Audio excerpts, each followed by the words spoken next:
What's going on, guys, and welcome back to another episode of Career Mode. This is episode number 3, and we start today's episode off with a game against Yeovil here in the Championship. And I want to start today's episode off by saying thank you so much for all the support on the first 2 episodes of this PS4 Career Mode. I'm really glad you guys are enjoying the series so early on, and you guys seem really excited by the prospect of how long this series could be. So if you're enjoying the series and you want to leave a like, that's much appreciated, and it really does help my channel out. And if you want to see episode number 4 today, so if you want to see 2 episodes of Career Mode today, then get this video to 700 likes. So if we can get 700 likes on today's episode, on episode number 3, then I'll upload episode number 4 later on tonight after the football, so around 6 PM UK time. So if you want to see episode number 4 later tonight, then get this video to 700 likes and I will upload it about 6 PM, 6:30 PM UK time. But anyway, we take on Yeovil for the first game of potentially 2 episodes today, and the first chance of the game came in the 25th minute. Some lovely link-up play here. Feeney comes through, finds Liam Trotter, but his shot is quite tame, and it's a simple save for the Yeovil goalkeeper. So still 0-0, but a very encouraging start here. And in the 30th minute, Richard Chaplow gets past his man, rolls the ball through to Liam Feeney. Feeney gets past McAllister, takes aim from a tight angle, and the goalkeeper makes a good save there. So it was favourite to make that save, really. I think he would have been disappointed to let that ball go in, but still 0-0. But in the 36th minute here, a cross comes in from the corner. Shitu gets his head to the corner, and it's a brilliant header by Danny Shitu. What a fantastic header it was. It's a shame. I think it's going to be his last season in a Millwall shirt for us, so that really does suck, but on the game I should say, but even so, really disappointing. And look at these next gen graphics. I absolutely loved them. I'm not going to show the replays all the time, but I just love the next gen graphics. They look absolutely fantastic, don't they? And Danny Shitu, captain in the side, makes it 1-0, and that was just such a fantastic header and a really good start to us. So 36 minutes in, Millwall 1, Yeovil 0. Danny Shitu gets the goal, so 1-0 here. And in the second half, Yeovil come through. Really good chance for them. They play a nice 1-2.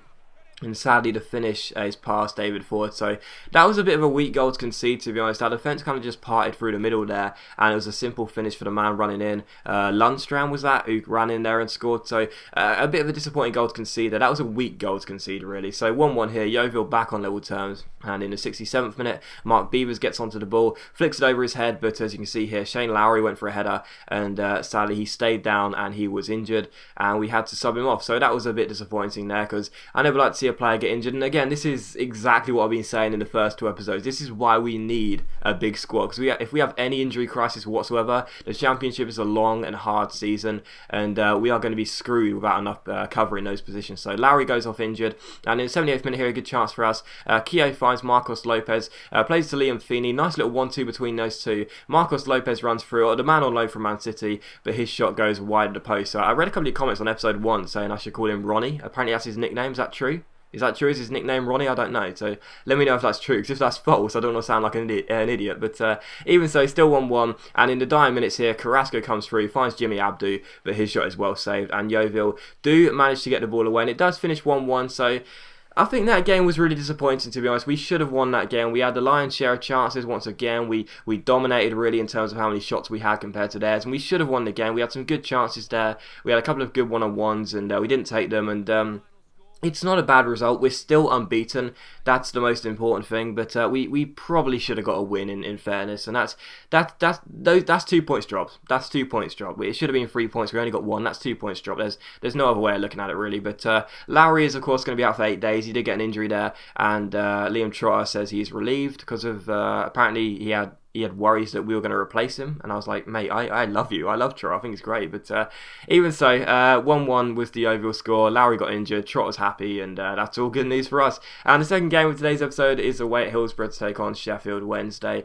So we travel to take on the Owls in Sheffield, and it is going to be a difficult game because I like Sheffield Wednesday. I know that a lot of people think they're a bit of a weak team in the Championship, but I like Sheffield Wednesday. They've got some decent players, but they do have Chris Kirkland in goal, who is a goalkeeper just like Stephen Bywater, that I really don't rate. So I was looking to take as many shots as possible against him, but even so, 4 games in, sitting in 4th place, 2 wins and 2 draws, it's not a bad start whatsoever. So yeah, I'm pretty pleased with what we've got so far. But even so, we did take on Sheffield Wednesday, of course, with Connor Wickham up front as well. He's a very young, talented player, which a lot of people don't believe he's going to live up to his height, but I think if he plays enough time, if he gets enough playing time and plays well, he could possibly go on to be an England starter in a few years' time. But still a good player. But how about this for Paul Robinson? He was rested invested in the game against Yeovil. Well, that's the importance of Paul Robinson there. Should have been a simple finish for Sheffield Wednesday to go 1-0 up, but Robinson dives in and puts the ball wide for a corner. What a great interception. And in the 19th minute here, Ryan Gold gets on the ball, finds Nicky Bailey. Bailey shoots from range, but Kirkland makes a good save,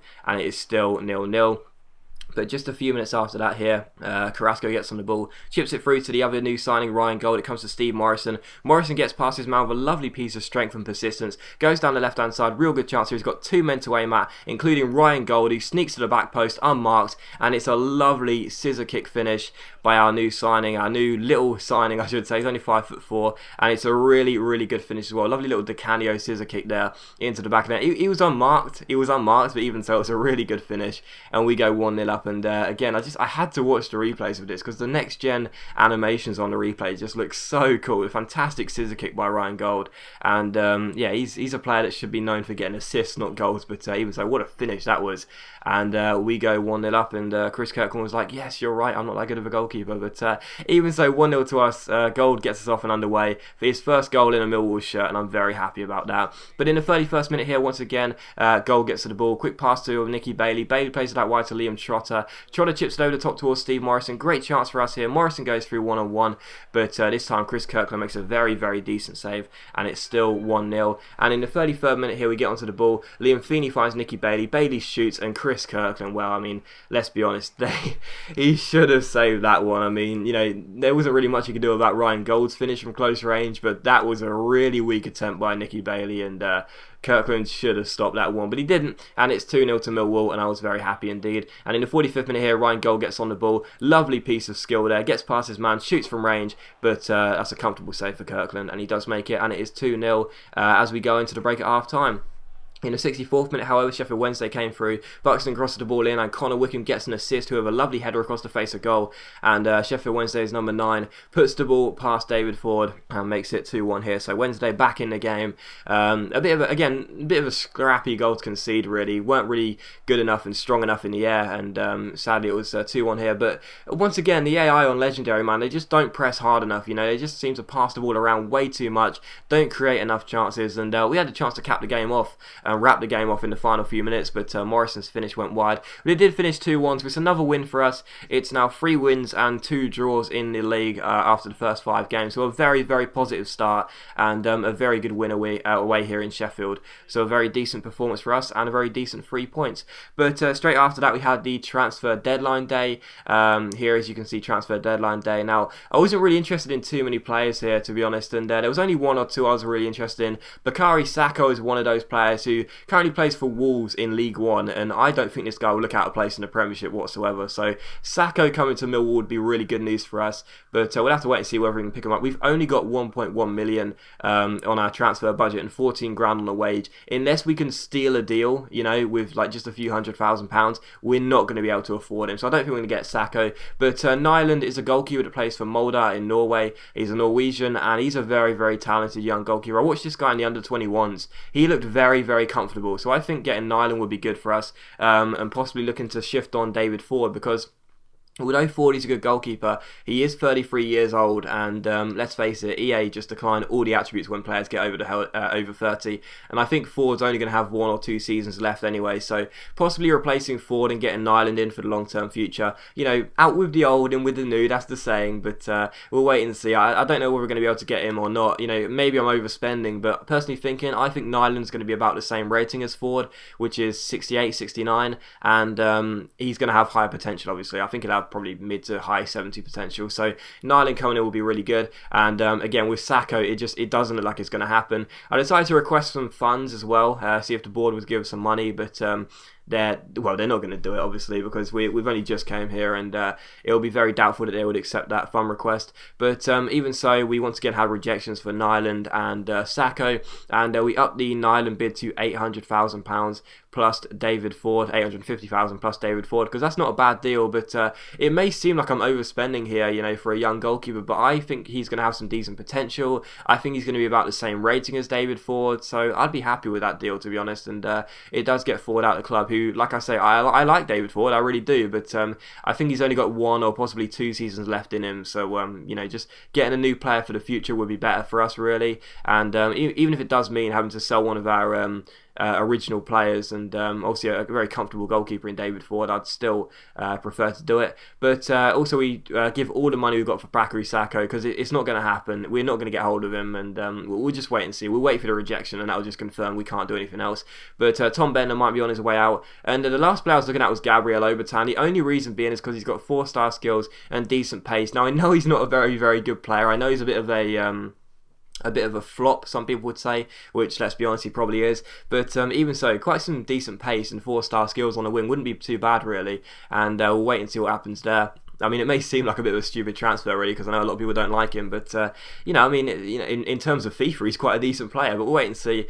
But anyway, Nyland here, Mulder do accept the deal for Nyland. I think we just saw Tom Bender leave there as well. But Mulder accept the deal for Nyland. We offer him a contract, and we'll wait and see what happens there. And once again, Wolves reject the bid for Bakary Sakho, which is fine. And we then see that Newcastle declined a bid for Gabriello Burton. They said they wanted 1.3 million, and I was like, he's decent on FIFA, but he's not that decent. I'm not going to spend 1.3 million on him, so we're not going to bother with that. And also, Nyland then declines the contract. He says that he's happy staying in Norway. He could be persuaded, but he doesn't really want to relocate. So I thought, wow, I can't remember the last time that's happened to me. It must have been a while ago. So I decided to offer him £8,000 a week instead of £6,000, and also give him a clean sheet bonus of 10%. Because I don't keep too many clean sheets, but even so, we'll wait and see. It may seem like a bit of an overspend for this player, but to be honest, as he accepts the contract, I was very happy, because you'll see his stats in just a moment, and I want young players that are going to develop for the series. You know what I mean? I don't want to sign or just keep all the old players and then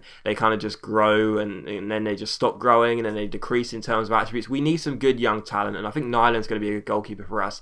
And as you can see here, he's 69 overall, so exactly the same as David Ford. 6'4", only 22 years old. He's also got the long throw trait, which I absolutely love in a goalkeeper. Brilliant kicking as well at 81. And I think he'll be a solid goalkeeper, for the future, to develop as a decent goalkeeper for the series and for Millwall as a club. I think he could be our number one for many years to come. So I'm pretty happy about that deal. And this is transfer deadline day. I skipped past these teams really, really, really quickly. So if you saw your favourite one in there, go back and pause the video if you want to see what transfer business day did. But we go past this really quickly. The big signings were Suarez to Real Madrid for 32 million, Lewandowski to Barcelona for 28.5, and Thiago Silva to Barcelona for 26. And Marquisio also went to Atletico Madrid for £21.5 million. So quite some decent deals in today's transfer deadline day. But once again, the board came back to us after transfer deadline day and said you're not going to get any money off us, which is fine, because I didn't think we were going to get it anyway. But here's a look at the squad. Here's a look at the squad and how it's set up. The reason I didn't show this in episode 1 for the guy that asked me is because I knew I was going to make some more changes to it, so I thought it would kind of be pointless showing it twice. But this is the squad. It is a 4-3-3 holding, and it looks good. There's some decent young players in there now. Of course, quite a few of them are on loan, but even so, players like Nyland and Gold and Carrasco, the players we brought in, can develop. And it's a squad that still does need a lot of work doing to it. I do know that. In January we'll probably look to try and replace 1 or 2 players and maybe bring in some new ones as well if we somehow get some more money. But even so, it does have some decent players in there. I know that a lot of players are quite poor.